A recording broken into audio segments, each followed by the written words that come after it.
And welcome in, ladies and gentlemen. Inside, it is Chrysler, Dodge, Jeep, Ram. Right here, Kufleitner's and Boardman. We'll also one in Columbiana if you're on Route 14 there. DJ Yoakley, Andy Hake. This is Coach's Corner for Valley Christian. We're going to talk not only the Eagles, we're going to talk some kind of the playoff picture as it's shaping up here in Week 9.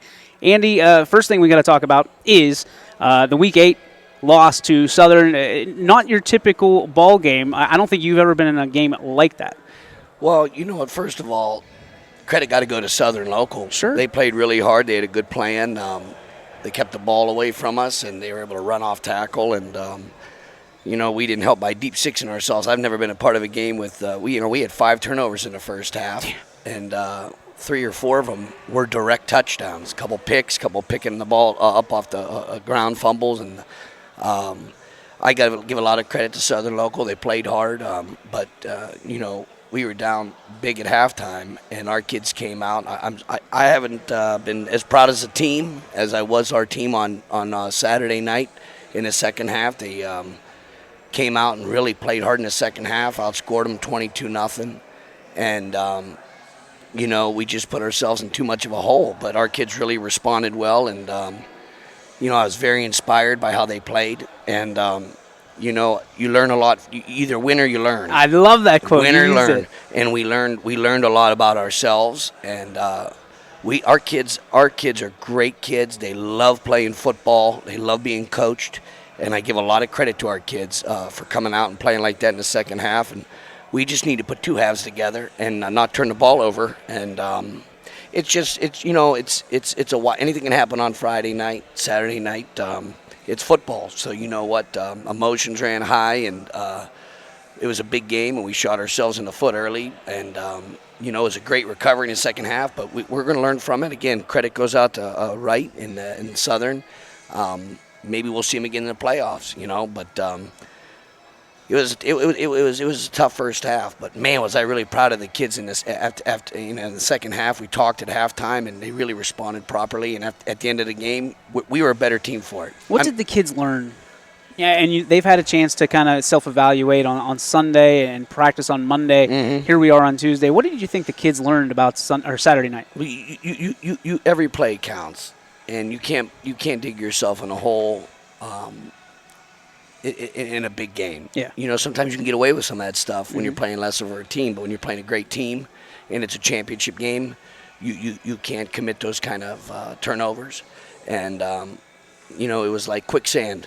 The quicker we moved, the faster we were sinking. Mm-hmm. And then, we had a chance to talk about things at halftime, and the kids really responded properly. Really proud of them. I'm not just saying it. Really proud of our team and our program and how far we've come. And we're 5-2 right now, and we want to finish this thing right and head into the playoffs, get an opportunity to get in the playoffs, and then, chip in a chair when you get in the playoffs. Did you we've talked about panic before. It's easy for a young team to hit the panic button early, and at least that's what it looked like. There was a panic button because you players were trying to make something happen and get all those points back at once. Yeah. When you talk to it, that's one of those great pieces of adversity that you can learn from very quickly. Yeah. You know what? Play-by-play. Play-by-play. You can't score all those points fast. Look at this guy. My man. Johnny K all day. My guy. Doing all right today? I'm doing excellent, man. I love hearing that. We love you, buddy. What's up, brother? Yeah. Why don't you talk? Sit down, talk a minute. I'll pick up here in a second. Go ahead. There we go. A little impromptu interview. Yeah, why not? I'll jump in. John Kufleitner, the guy who makes it all possible. The logo at the bottom right-hand corner of your screen. Loving on Andy Hake. Talk to me about the character of this guy. You brought him in, and his kids love him. He's a great coach, great leader. Why is he such a good fit for here? Oh, Andy just, first of all, he loves people, and, Yeah. and people love him, right? It's easy. I mean, look at him. He's real. Yeah. What you see is what you get. There's nothing fake about the guy. He loves the kids. He loves football. He knows football. He has great football IQ. I mean, come on, what do you say? I mean, obviously his record speaks for itself, right? It's awesome. All right, so you are the guy that makes a lot of this possible. Behind the scenes a lot of time. You don't want the credit, which I can appreciate. But you and I had a long conversation last week about why you do this, why you support these kids and these schools and these programs and YSN. Talk to people why it's so important for you to be involved in the communities and the schools.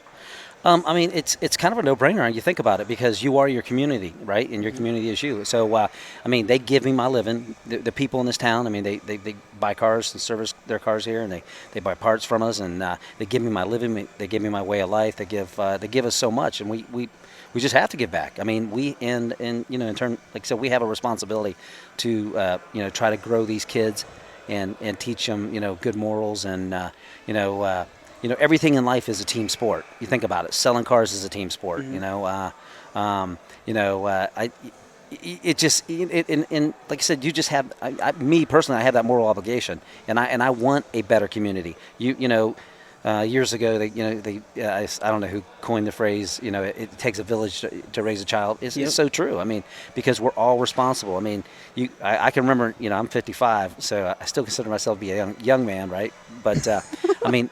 But I can remember, where I grew up in my community, the neighbors' parents, the neighbors, they helped raise us too. I mean, if I got out of line, I could get slapped from a neighbor, from my friend's mom or dad, right? And I knew I was going to be in worse trouble when I got home, right? Absolutely. So, I mean, I think that's the thing I love about Valley Christian. That's why I love Mike Pecchia so much. Mike is such an awesome man, and I always joke about he's one of God's favorite children, right? But that's what he's doing. I mean, he's trying to save Youngstown one child at a time, and I just think they're doing great things there. I love that. You have been such. I mean, we talked about the underdog story that you and I kind of both come from cut from the same cloth. What is it like? And I don't want to even tell you that when you look around here, you feel like you're at the top of the mountain. You and I stood up there, but you still have that fight in you. Like you're always training second to be first. Very much like in sports, right? You got to train second to be number one. Absolutely. I played competitive sports my whole life, and I don't know if I told you this the other day or told someone else, but no Olympian ever sets out to win a bronze medal, right? I mean, you may settle for bronze. But you set out to win a gold medal. Nobody says, I want to finish fifth, right? And I mean that's life in general. I mean, in my business life, I just love what I do. I mean, I found my calling many years ago. I just started my 30th year in the car business. Started in 1991. Oh my goodness! And honestly, I feel like it's 1991 all over again. Wow! I love this new store. The energy is awesome. It's just so much fun. I can't wait to get to work. You know.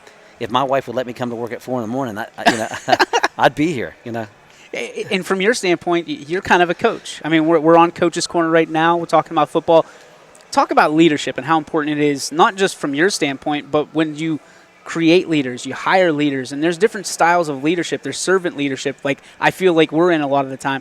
Why is it so important to bring in leaders into your organization? I guess it's. Like you said, in sales and sports and life and business and everything, it's, is that my phone ringing or yours? It's you, I think, yeah. We're always mentoring, right? We're always growing people, and we're always coaching. Yeah. We're getting coached, or we're coaching, and I look at like our employees. We have 125 employees, and as an owner, as a business owner, I have so many roles in the business. You do wear a lot of hats, quite figures. Yeah, for sure. And seriously, the way it works for me personally is with our folks, with our employees, you mentor, you coach them all differently, right? They're like your children. You don't love one child. If you had 5 kids, in most cases you don't love one more than the other, exactly, right? But you love them differently. And in some points of their life, they need more love than the others, right? Yep. Sometimes, maybe one of your children are struggling, right? So in my role, sometimes, I'm a boss. Sometimes I'm a brother. Okay, I try to be like an uncle. I try to be family. I try to be there. When they're going through the trials and tribulations in life, and you're loving them differently, right? Some need more love, some need more structure, and some need more discipline. Yep. Sometimes you got to crack them, right? Yep. Sometimes I have employees put me in my place. Sometimes I step out of line, and they're coaching me because I'm learning every day as well. I think you can continue to grow as long as you don't forget that. that you need to be growing all the time. You need to be learning, and you can take good advice from anyone. Absolutely. And one of the things they talk about is there's a 6-inch difference between a pat on the back and the kick in the ass. Oh, there's no doubt about it. Yeah. So you look at that, and as a leader, you have to know the difference. You think about it, golf is a great metaphor, right? It's a game of inches. Mm-hmm. It's think about it when you're putting. If you could get that ball to have 2 more revolutions, it's in the cup, right? Yeah. Well, if it's not, it doesn't matter. It doesn't matter if it's 6 inches out or 2 revolutions out. If you're not in the cup, you don't score, and it just doesn't matter. So, I don't know. I guess that's how I keep everything in perspective. My guy, Johnny K, a legend amongst men. Yeah. My guy, one of my mentors. I seriously consider you that because how you've done it. 30 years, unbelievable, and it feels like a flash, right? Oh, yeah, for sure. Absolutely. Yeah. Johnny K joining us here from his Taj Mahal here in Boardman, the Kufleitner Chrysler Dodge Jeep Ram. We'll be back with Andy Hake right after this.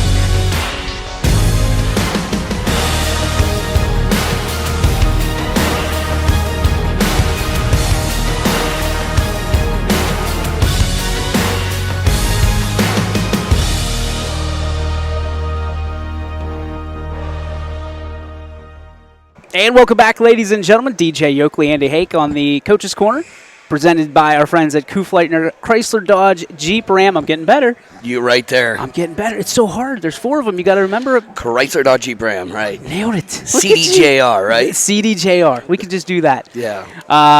We talked about the game on Saturday. Let's talk about some playoff pictures. There's a lot of teams, especially YSN teams, that have a lot to fight for in weeks 9 and 10. You're one of them, naturally. I mean, you feel a little safe, but do you really? Like, you feel like you're never safe in that situation. Well, you know what? They used to have 8 teams. Mm-hmm. And you know what? To some degree, I wish it was 8 teams, because high school football, it's playoffs in football is a real special It's supposed thing. to be an honor. It really is. And you know what?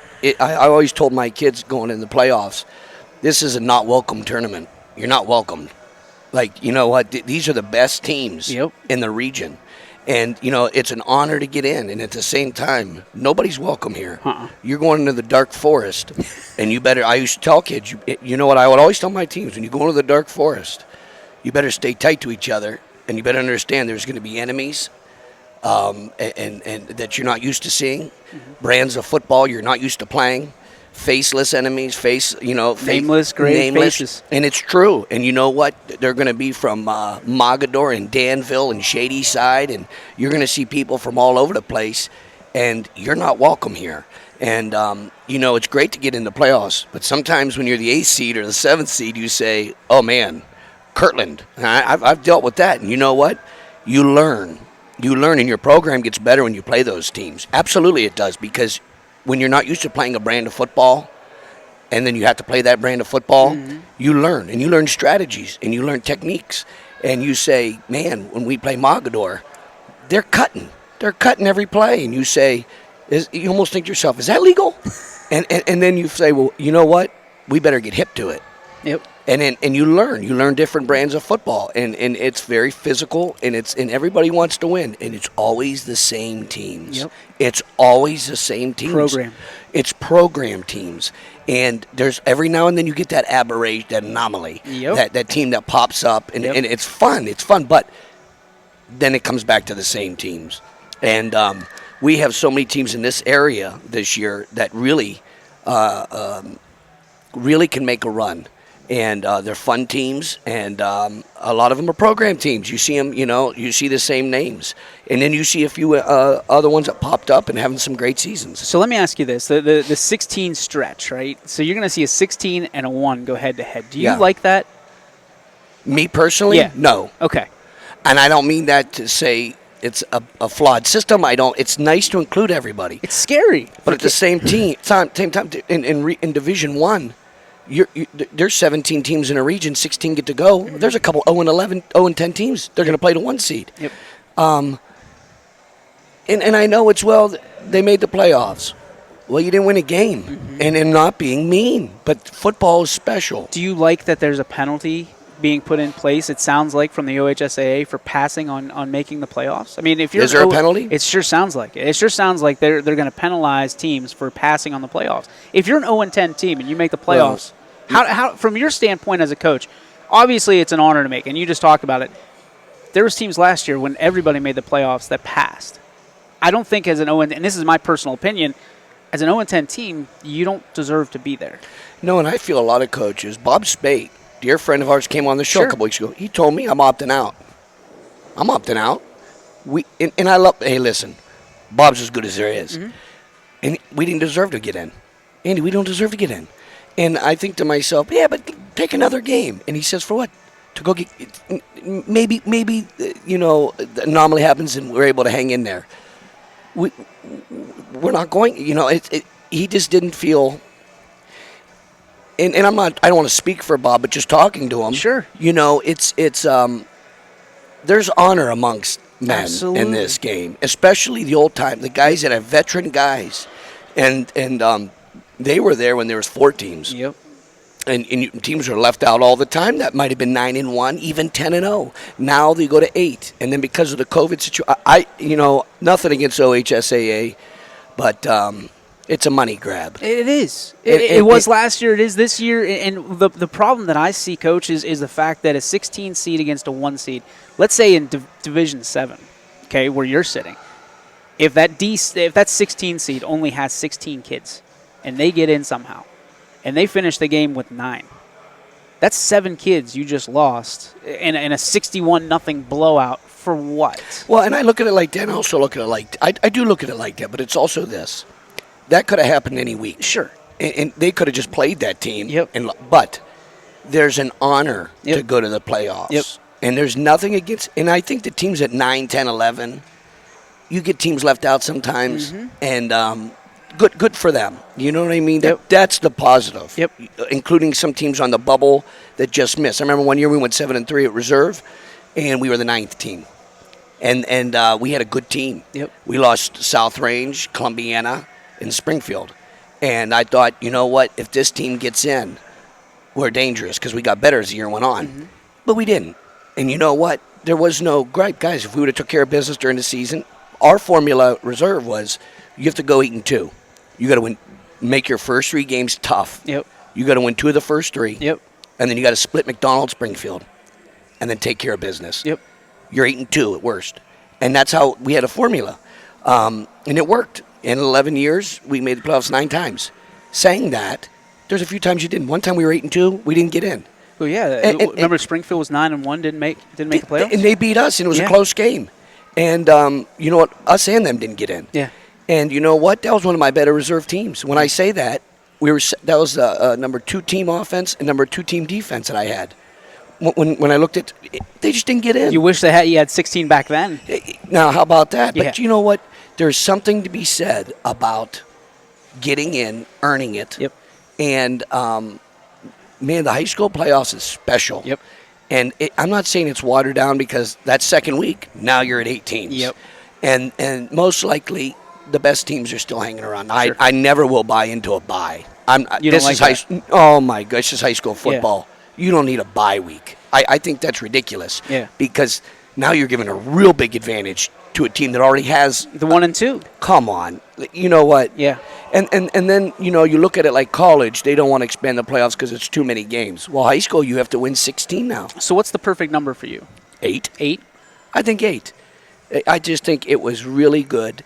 And if COVID didn't hit, they wouldn't have expanded it. It Really? wouldn't have been expanded. You think? I don't believe so. So I think that the OHSAA does an incredible job of rubber stamping everything the NCAA does. So if they see the NCAA has expansion, they find expansion because they see that they can make more money. Oh, and they saw it you last said it year. there. Yeah. Money. Well, that's it. And I'm not mad at someone It's a business. in a capitalistic society trying to make money. But don't be a nonprofit and make money from that standpoint. And listen, it's about kids. It's about promoting your product. It's about keeping it special. Sure. High school sports is the last segment of our society that we really hold dear to our heart. It's when pure. it comes. It's pure. It's innocent. Yep. It's and corrupting that, and I don't think it's. I don't want to say corrupting it by adding more teams to a playoff. But disrupting that. Disrupting it, watering it down. Yep. May keep it special, but it is what it is, and we'll dealing with that the way you deal with it. You talk about it, and then you move on. And whatever way they decide, the higher powers decide, you just accept it. You got to do it. All right, let's talk about some teams Absolutely. Locally that you think are going to make some waves in week 9 and 10 and make their way into the playoffs. I know one of the big surprises for me personally, Salem has started to really fall off. That was a big loss on Friday night. That I know when I was on my way back from the South Range game, I thought, wait a minute, Salem lost? Yeah. Does that affect their mentality moving forward? And they've got a tough stretch of games, 9 and 10, because 10 they're playing West Branch, the biggest game, the game as they call it. Yeah. Can Salem be on the outside looking in? And what can they do in the playoffs if they make it? Well, Salem has a great team. They have a good coach. He's been a lot of experience. Yep. He's at Middletown. He was at Camp McKinley, and now he's at Salem. He's been in big games. He's won big games. And his son is the quarterback. Yep. And things start with him. And Johnson's a great player. And I think that team, Salem has a lot of talent when it comes to skill positions. And I think they're young. They're not an older team. Nope. So they're learning a little bit too. When you don't have experienced team, you learn. But I do think that they'll recover, and I think that they can enter the playoffs and upset somebody. They have that kind of team. Driving deep in the playoffs, I don't know. I don't know the makeup of their team, but I do think that Salem is a dangerous team. I was surprised that the Carrollton scored too. Yep. But at the same time, that's why they play the games. I think that West Branch in the Eastern Buckeye Conference is unbelievable. Yeah, I was just going to ask Their you about offensive coordinator is Timmy Cooper. Yep. He played for me at reserve. Wow. Then he went to Waynesburg University and played for Rick Shepis. Timmy Cooper's a very bright guy. Believe me when I tell you that. I think he's one of the better coaches, young coaches in the area. You're going to hear about Tim Cooper for a long time, and he runs that offense at West Branch. Highest scoring offense in the state. No, it's unbelievable. And Timmy is a student of the game. And now they have the players. You're not doing that you're not making chicken soup without chicken. That's right. But he has enough chicken, and he moves guys around, and he does some great concepts. And I look for West Branch. Them and Ursuline are going to run into each other. Yep. They're going to run into each other. And I watched, that was the only live game I saw last year. Yep. And I watched that game, and it was at West Branch, and it was very disturbing to me because it was a playoff game, big game, and there wasn't too many people there because of the COVID situation. And I thought, my gosh. But West Branch had a punt blocked early in the game, and they put themselves in a hole, and they couldn't get out of it. But at the same time, they started coming back, and they had a tremendous comeback. I think West Branch and Ursuline will be if they match up again. What a rematch. Oh, my gosh. I think that's one of the better ones in the area. And you've got 2 teams there, and you talk about Ursuline. Ursuline's not afraid to put up points and let up points and play a shootout, and I think West Branch is built for that this year. Yeah, no one's ever going to Ursuline's the real deal. Yeah. They have a great quarterback. Yep. They have great skill. Their coach has been in these big games. I mean, they played Fitch and Harding. I mean, they have character-building games. Not scared. And, I mean, I know they're 4-3, but that's not a usual team, and that's not a usual schedule. What they're playing for, what are they, Division 3 or 4? 4. They're 4? Yeah. Well, they're playing a Division 2-1 schedule. Bishop, Hartley, and Villa Angela St. Joe's with Rotsky. Oh, my goodness. And Fitch and Harding. I mean, could you believe that Villa Angela St. Joe's picked up that game? I know that guy. Okay. I've coached against that guy. Yeah. Rotsky's something else. Okay. I mean, this guy's won a state championship at St. Peter Schnell. Yeah. Then he changed the way at Cleveland Heights. Then he went Maple Heights. Then Euclid.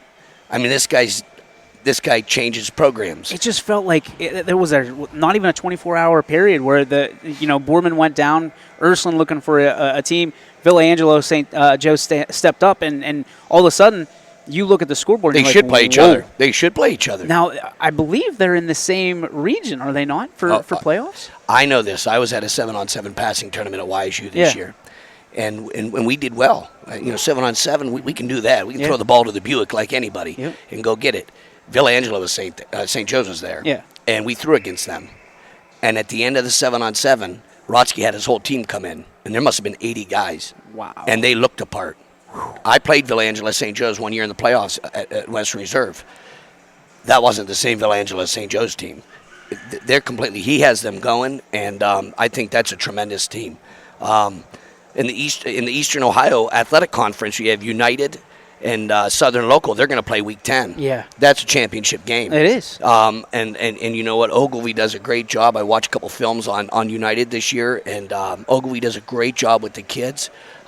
You know, he tilts the field really good. You know what? Moves guys around, shifts, and then motioning and jet and faking a jet and running counter. Southern Local's done a great job with what they have. They have a young team. Their coach, Wright, does a great job. I think that's going to be a great matchup Week 10. It's going to be a championship match. We play Wellsville this week. They're 3-3. We're 5-2. They're fringing. They could still get in. Oh no, Wellsville's a tough. They're dangerous. Yeah. They have a couple great players. They have a couple great houses. A great player, number 10 for them. And you know what? Looking at the and that EOAC, anybody can beat anybody every night. That's it. I mean, it's you know, and looking at the Independence. Yeah, look at Canfield. Oh, hey, look. How can you explain what's going on there? Well, it's real simple. Pat Lansky runs one of the best programs in the area. One of the better programs in the state. But they're still under the radar. I can't figure it out. Well, to those who don't know, and follow high school football, their quarterback's a junior, Brock Lowry. Come on, he's magnificent. Stud. Their linemen are wrestlers. And they're great. They have great personnel, and they're very tough, and they believe in the program. Yep. And he runs a clean program. Yep. You know, he really is one of the best. He is, and Canfield. I can see Canfield going deep in the playoffs. And whenever they don't, that's when I think, what happened? You know, they played Fitch a couple weeks ago, and I was really surprised at that. I know Fitch has some guys banged up, but, you know, Fitch is Fitch, and they believe in themselves, and their coach Parker does a great job there. And I was surprised at that score, because when I watched it on TV, I thought, you know, Canfield is really up. And it seemed like Fitch wasn't as up. And you know, Fitch is known for fast defense and flying to the ball, and it seemed like Canfield was beaten to the punch. Yeah. And I was really surprised at that. The Mahoning Valley Athletic Conference, there's no doubt Springfield. I watched Springfield play Western Reserve last week on TV, and Western Reserve has a tough team. They have a nice group of kids. They play really hard. Mm-hmm. And they're young. They got older linemen, but they have young skill. And I thought they could give Springfield a game. And geez, oh man, number 21 is just Bo Brungard. I think he's I would if you started everybody in the area and you said the number one player, this is me. I'm biased. I've seen him for years. I'm taking him. Yep. Because he's a winner, and a lot of kids are winners. Yeah. You know, Caffey's a winner. Yep. Shannon is a winner. Yep. But this guy has done it on the biggest stages and has never backed down. And has had the opportunity to do it because he's around other good players. But he's led his team. And, you know, Guerrero and his father and the rest of that staff really get guys prepared. And even when they're not playing well, they get you, you know. So let me ask you this question, and this is complete unbiased because you're usually on the other sideline. Have you ever seen a player put a team on his back like Bo Brungard has done in his career? A few, but very few. You know what I mean? A few. I remember watching Mario Manningham at Harding when they played Glenville. I just remember certain instances when you would say, hey, NFL player, I mean. No, right. This team's done. Yeah. And then all of a sudden, they put this guy says, on me. And he's that kind of guy. And he does subtle things. He rolls out, and he's so quick when he just takes off. And the guy's 200-some pounds, and he's ball of muscle. Yep. And I think YSU has a steal with him. And I believe that, to me, they're the favorite to win their region. Saying that, now Mogador's in that region. Yep. And I think Mogador has a great team. They have a great running back, one of the best staffs in the state of Ohio. You got to play their program in their town. I think it's going to come down to Mogador and Springfield, and I'm not betting that game. No. And I'm a betting man, and I don't bet that game. I think Lowville is doing a tremendous job. Yeah. Their coach has done a great job. Nice bounce back. Oh, wow. And I watched that again. I watched that Western Reserve game the week before. Reserve played them very tough, and Lova had a great comeback. And right at the end of the game, they went for 2, and things just didn't work out. But very gutsy call by their coach. He went for 2 against Reserve, and it just didn't work out. But I give them a lot of credit. They had momentum. That quarterback. You like Vinny Bologna? Oh, man. Would I like to coach that guy? Yeah. That guy is really something else. And he has weapons. And he does a great job. Their coaches do a good job because they don't got a lot of guys on the team. I think Bonovsky goes a little bit under the radar, too. The receiver? Big-time receiver, yeah. Oh, no. He's one of the better receivers in the area. I agree. I think that guy's a scholarship player. I think he is a definite scholarship player. And they're young, too. They're a lot of their guys are back next year. I think they might be the team to beat next year in that Mahoning Valley Athletic Conference. Wouldn't sleep on Western Reserve. You know, they have a lot of tradition. Sure. They've done good jobs. Coach done a good job them this year. McDonald's having a down year. Yep. They have one of the better programs in the area. Yep. They just have a lot of young guys. When you have a lot of young guys, it takes time to get experience. And they're a team next year that I would, reckon with.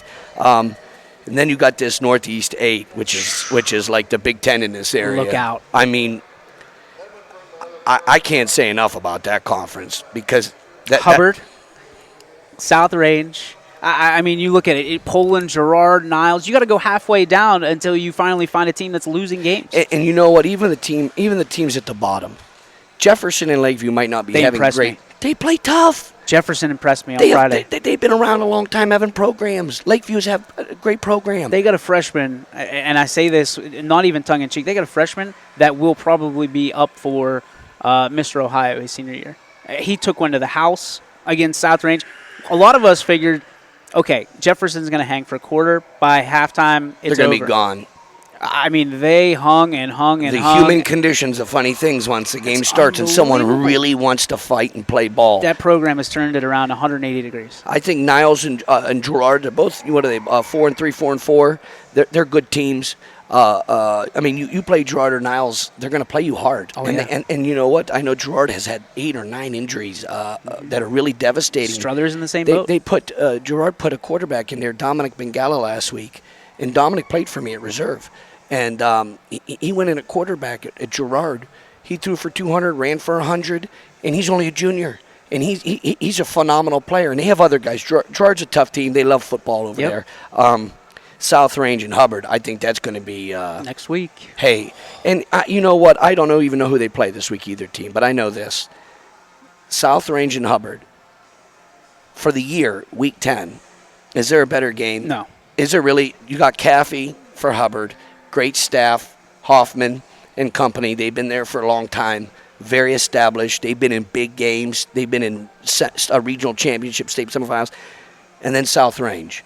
You know, that's like the program in the area. Yep. You know what? They could say, all I did was hear about South Range for years about, if they had to play the big boys. Well, guess what? They are. They're not only playing the big boys.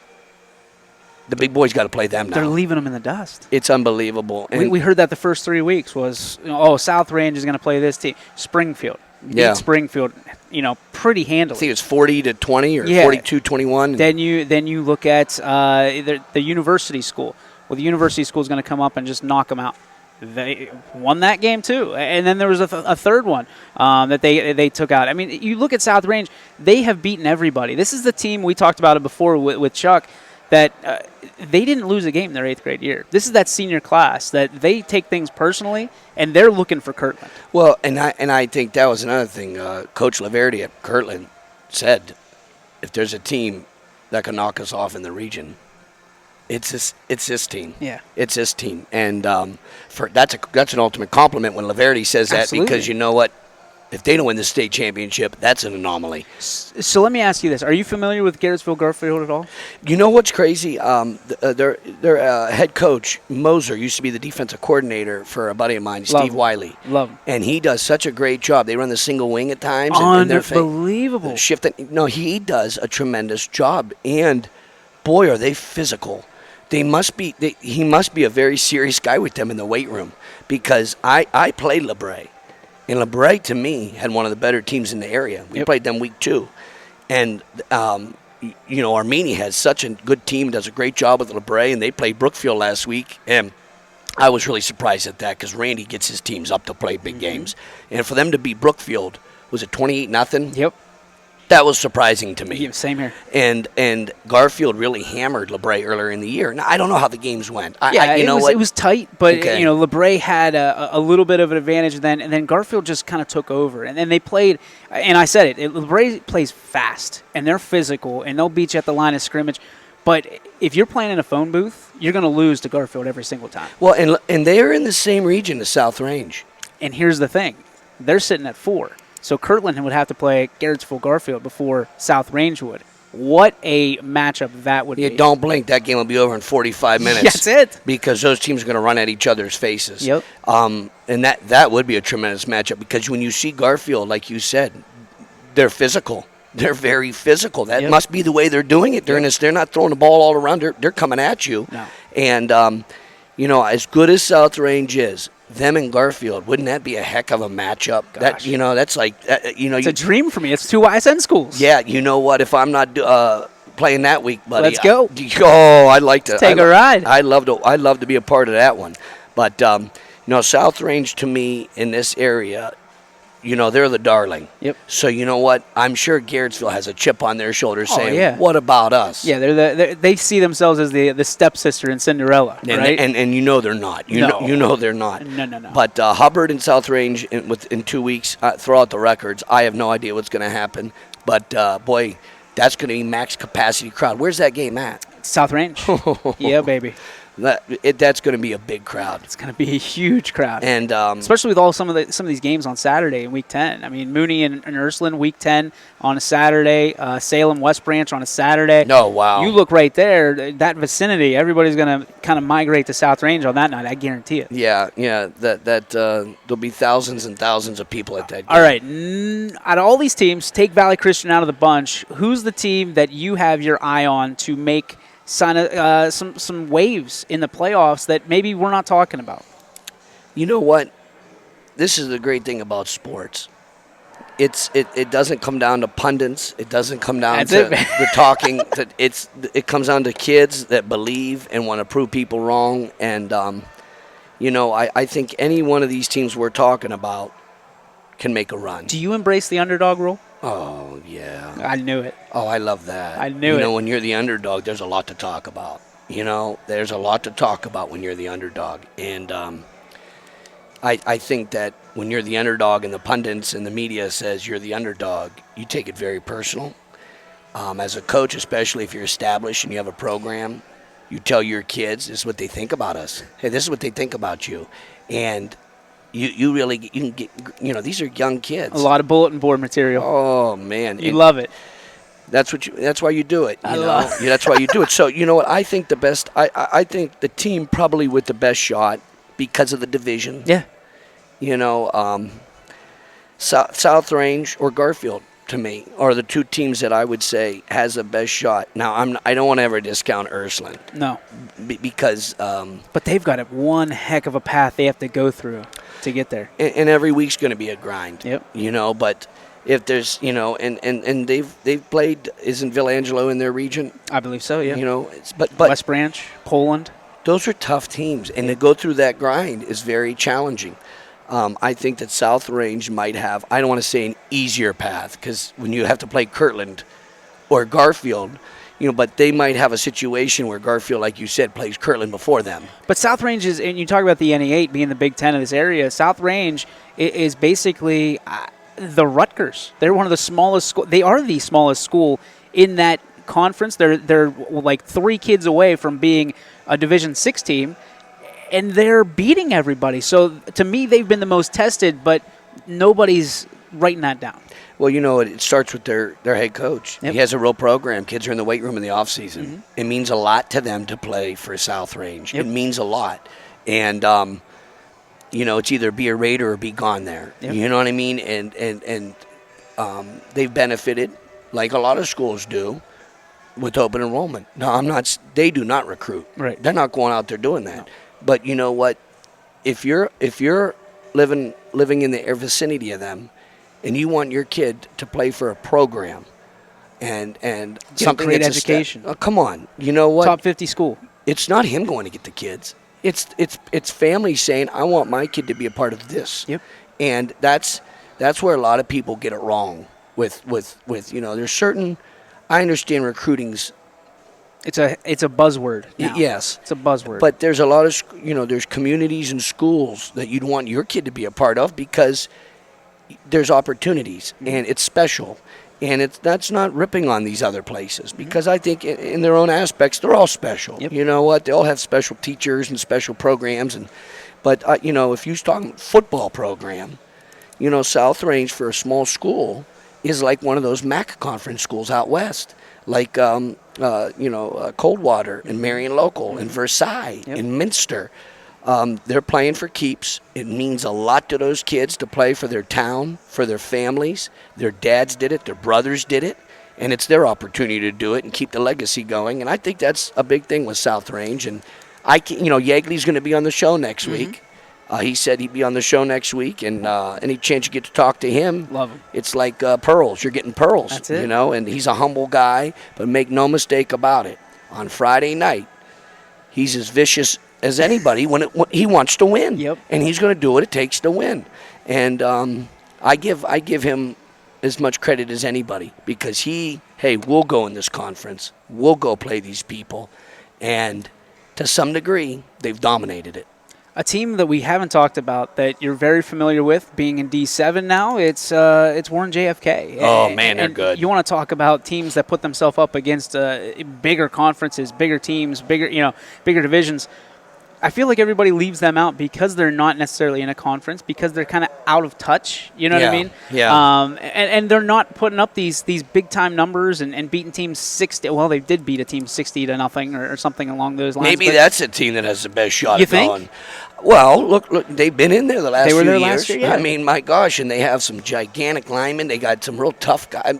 Come on, their coach does a great job. Yep. Prologo, he does a tremendous job. He's been coaching a long time. Again, you said it. They're not in a conference, and sometimes you get left out when you're not in a conference. But boy, do they play people. Yep. They played Garrettsville and lost 28-14. But let me tell you something. Go play Garrettsville and see how you stack up. Oh my gosh, they're and JFK is going to run the ball at you and be very violent. Yep. And then play great run defense. And that's the recipe In to the have a playoffs. great team. It's huge in the Run the playoffs. ball well, stop the run, and there's only so many teams that can really pass the ball. If you have a great passer, you have an advantage in high school football. Yep. But there's nothing like in November to be able to run the ball and stop the run. That's how you win big games. I remember we played reserve. We played St. Paul. And Norwalk St. Paul, and it was in the regional championship. It was -17 out with the wind chill factor. And if we were a passing team, we were done. We happened to run the stack eye. And, we got lucky enough to beat them. But, if we would, like I said, if we would have threw the ball all over the place, that wasn't the night to do it. Right. So, you know what? You see some anomalies. That Wade at Girard, they had that great run. Yep. But they could run the ball too, but they had some great wideouts, and the quarterback was something else. Yeah. And you haven't seen too many guys like him. No. I mean, you just don't see too many. Brungard's that kind of guy. Yep. But he was even different when, he could go 5 wide, and it was like something else. Yep. But no, all these teams that we're talked about, they've had great seasons. They have great I think that's the common denominator. Program. That's it. And you know what? Those are the teams in the end that are usually there at the end. That's it. All right. Every week we wrap it up with one question. They've been kind of off the wall lately, but you talk about these pearls, and that got me thinking. And I'm sure you have a ton of them over the course of your life and on and off the field. Who has given you some of the best pearls of wisdom that you've encountered over your life? My father. My dad is he's a teacher and a coach.